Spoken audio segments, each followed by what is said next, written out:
Hello Arjun, how are you? I am fine. Are you fine? Yes, I am fine also, thank you. Where have you come from? I have come from a supermarket. What have you bought from there? I have bought a jackfruit. Jackfruit? Why don't you like to eat jackfruit?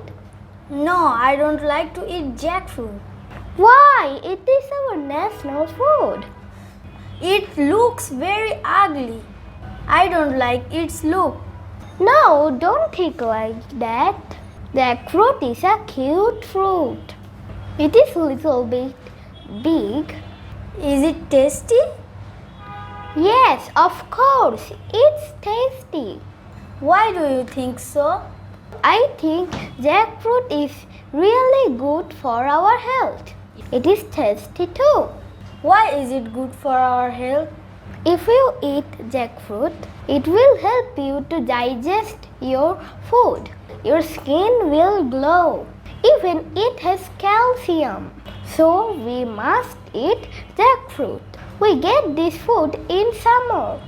We must eat jackfruit in this season. May I see the jackfruit? Of course. Here, it's not ripe yet. When will you cut it? When it will ripe, of course I will cut it. I would like to invite you to eat jackfruit in my house.